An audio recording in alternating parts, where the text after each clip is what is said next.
Salut tout le monde, c'est Frist, en direct de son Thundercat comme d'habitude. Non, peut-être pas comme d'habitude, c'est la première fois. Je vais vous faire aujourd'hui, par ce magnifique temps, on va peut-être baisser un peu de musique. Hop, je vais vous faire une petite vidéo aujourd'hui sur l'interfile. L'interfile, c'est une pratique que je pratique au moins, on va dire, allez, 2 fois 30 minutes par jour. C'est un peu énorme.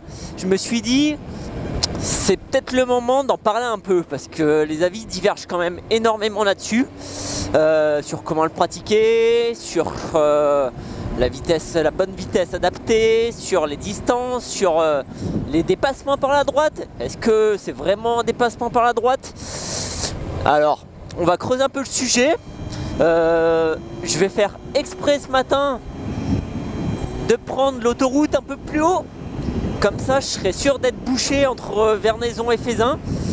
On aura peut-être 5-6 minutes, 10 minutes d'interfile à cet endroit là, et après j'aurai de l'interfile encore avant le tunnel sous Fourvière.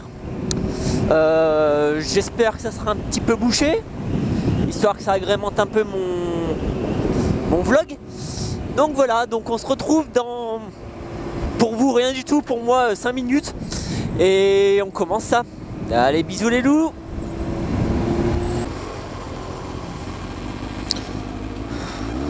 Bon.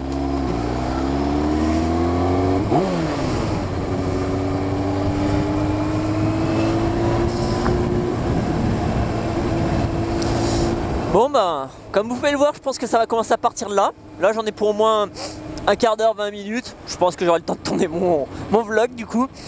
Alors, l'interfile, d'abord on va commencer par qu'est-ce que j'en pense. Pour moi c'est une pratique qui doit se faire quand même avec certaines mesures de sécurité. Et à mon avis, si tous les motards respectent certaines règles, ça pourra se faire mais de manière absolument fluide pour nous. La première règle qu'on voit quand même assez souvent dans les grandes villes, c'est que l'interfile doit se pratiquer sur la voie la plus à gauche. Donc dès que vous pouvez, hop, vous calez sur la voie la plus à gauche,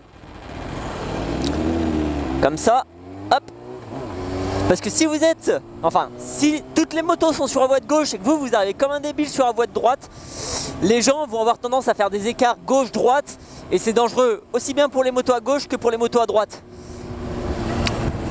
La deuxième règle, c'est des distances de sécurité. Faut éviter de trop coller la moto ou dans mon cas là, le scooter qui est devant. On ne sait jamais ce qui peut arriver, une voiture qui doit déboîter, le scooter qui doit freiner. On ne maîtrise pas, c'est que de la bande blanche qu'on a au sol. Si on bloque la roue arrière sur une bande blanche, c'est la gamelle assurée. L'autre règle que je ne peux pas appliquer, c'est d'être voyant. Donc être voyant, les warnings, c'est une très bonne méthode pour être voyant. Pas de chance, sur ma moto qui est trop ancienne, j'ai pas de warning. Je le regrette un peu, je pense que j'en montrerai. Après, c'est d'essayer de capter le regard des automobilistes. On sait jamais si un automobiliste nous a vu. Un automobiliste qui par exemple colle un peu la ligne ou autre, c'est possible qu'il ne nous ait pas vu. Donc dans ce cas-là, on essaye de capter son regard, lui faire comprendre qu'on est là, et que s'il peut se décaler, c'est cool.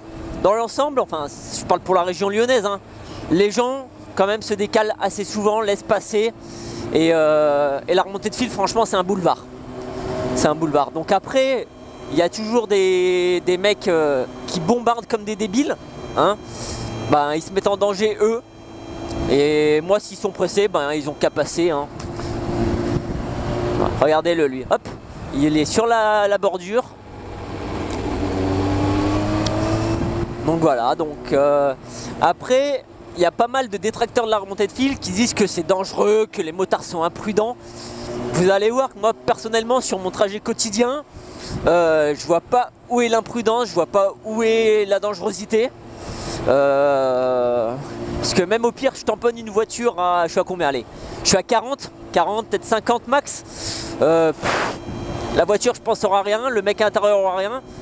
Moi j'aurais peut-être quelques petits bobos, mais sincèrement voilà.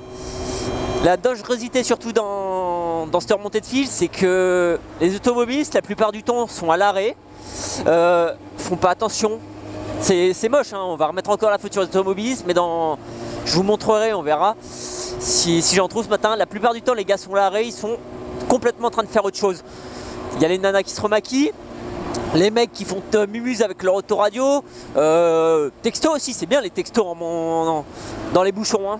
On est à l'arrêt, on a le temps d'envoyer des textos à belle maman, beau papa, qu'est-ce qu'on mange ce soir.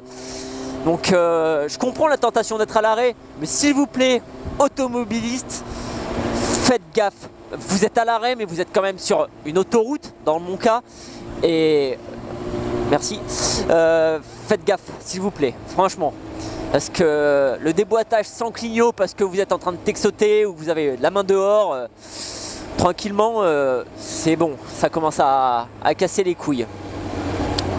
Après, beaucoup disent que la remontée de fil, c'est du dépassement par la droite. Là aussi, je suis pas d'accord. Selon le texte de loi, et je peux en parler en connaissance de cause, je me suis fait arrêter il n'y a pas longtemps, un dépassement par la droite n'est valable que si on reprend position sur la voie du véhicule qu'on vient de dépasser. Je sais pas vous, mais moi je suis sur une voie du milieu, hein. Je suis des bandes blanches, regardez. Bande blanche, hop, pas bande blanche. Bande blanche, pas bande blanche. Bande blanche, pas bande blanche. Enfin bref, non mais tout ça pour dire que s'appuyer sur un texte de loi aussi débile, hop, merci, c'est un peu exagéré parce que mine de rien, on n'emmerde personne sur les voies où on est. Qu'on n'emmerde absolument personne. Ah, on est tombé sur un bout du bout. Et on fait quand même ça en généralité, en toute sécurité. Donc bon, je dis pas non plus que c'est indu, hein, mais imaginez le nombre de motos là qu'on est, parce qu'il y a du monde devant moi et du monde derrière moi qui arrive. Si on devait prendre une place entre deux voitures, attendre comme des débiles, non seulement nos véhicules sont lourds, hein, donc à l'arrêt, faire marche arrêt, a été temps que tu te décides toi. Faire marche arrêt, puis le temps qu'on passera à hauteur des camions, à hauteur des autres véhicules, je suis pas sûr que ça fluidifie très bien le trafic quoi.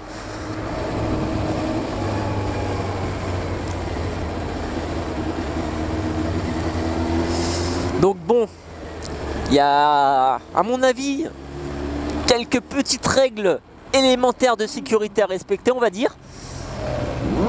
Genre ça, les mecs qui font ça, je les déteste. Les gros dépassements à grands coups de rupteur pour que les mecs se poussent, à mon avis, c'est pas ce qui va résoudre. Un petit coup d'accélérateur pour dire coucou, c'est moi, je suis là. Pourquoi pas?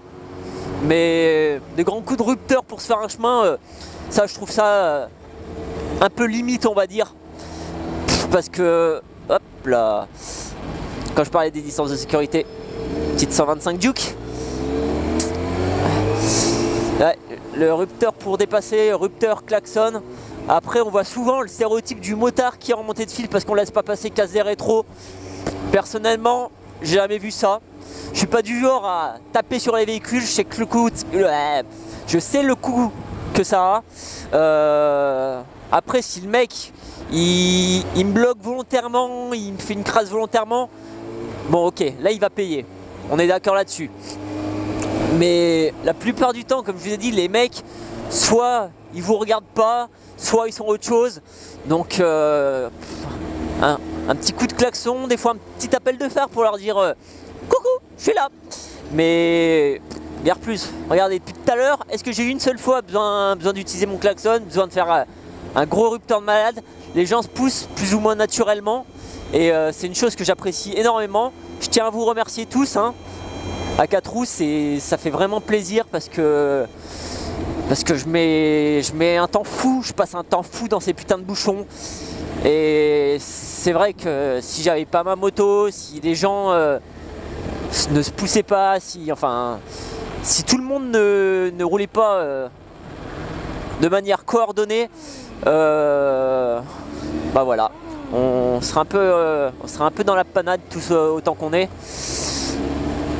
Et c'est vraiment quelque chose que j'apprécie énormément en région lyonnaise, c'est que les gens se poussent. Je vais critiquer un petit coup. Les seuls connards qui se poussent pas, c'est souvent les véhicules de société et les Parisiens. À croire que les Parisiens, ils n'ont pas été élevés comme ça. Bon, s'il y a des Parisiens qui me regardent, excusez-moi, hein, mais c'est ce que j'ai pu constater dernièrement. Hein. C'est que la plupart du temps, voilà. Donc c'était ma petite review hein, sur l'Interfil. Si vous avez des questions, des remarques, je suis preneur de tout. Je pourrais peut-être même faire une version 2, parce que là c'est de la version du matin, c'est la version autoroute A6 direction Paris. Je pourrais vous faire une petite version le soir à 18 h, autoroute A7 direction Marseille. Histoire que je réponde à des questions, Donc voilà, n'hésitez pas. On va quand même attendre un petit peu, voir. Je vois que ça clignote là-bas. Il y a eu à mon avis, il y a eu un bon carton de bon matin. On va aller voir ce que c'est. Hein, parce que je suis sûr que vous êtes aussi curieux que moi. Hein, vous êtes en mode, mais pourquoi c'est bouché comme ça? Il est 8 h du mat. Bah déjà parce que c'est la région lyonnaise, que c'est l'autoroute direction Paris. Hein. Me demandez pas pourquoi, c'est comme ça 7 jours sur 7, 24 heures sur 24. Et que là il y a eu un accident en l'occurrence, donc on va aller voir un peu ce qu'il y a. Et puis après les zouzous, je vous laisserai. Hein. Et n'oubliez pas, si vous êtes pratiquant régulier de l'Interfil, si vous êtes un peu maso à prendre la moto pour faire de la remontée de fil et des bouchons, n'hésitez absolument pas à laisser un petit commentaire, ça fait toujours plaisir, à partager cette vidéo et puis à vous abonner si vous n'êtes pas encore présent sur la chaîne. Ah putain, il y a les pompiers et tout, ça a l'air super moche comme truc.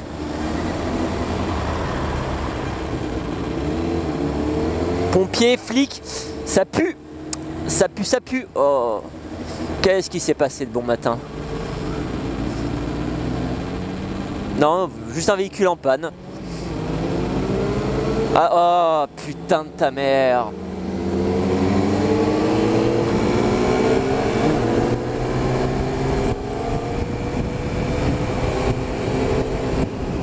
Bon, bah voilà ce qu'il faut éviter les gars. Hein.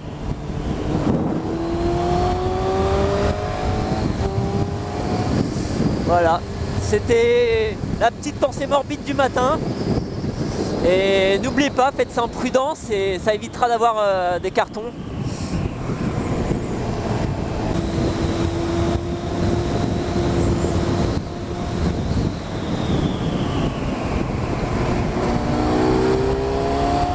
Merci de ne pas t'être abattu sur ma gueule.